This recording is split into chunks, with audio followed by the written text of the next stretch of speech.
C. Joseph Vijay எனும் நான்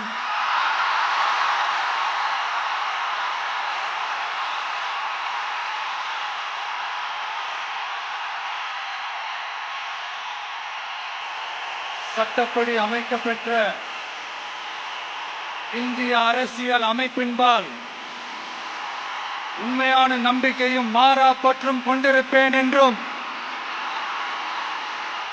இந்திய நாட்டின் ஒப்பில்லாத முழு முதல் ஆட்சியையும் ஒருமையையும் நிலை நிறுத்துவேன் என்றும்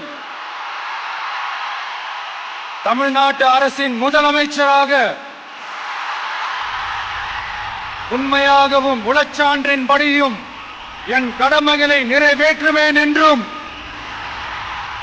அரசியல் அமைப்பிற்கும் சட்டத்திற்கும் இணங்க அச்சமும் ஒருதலை சார்பும் இன்றி விருப்பு வெறுப்பை விலக்கி பலதரப்பட்ட மக்கள் அனைவருக்கும் நேர்மையானதை செய்வேன் என்றும் ஆண்டவன் மீது ஆணையிட்டு உறுதிமொழிகிறேன்.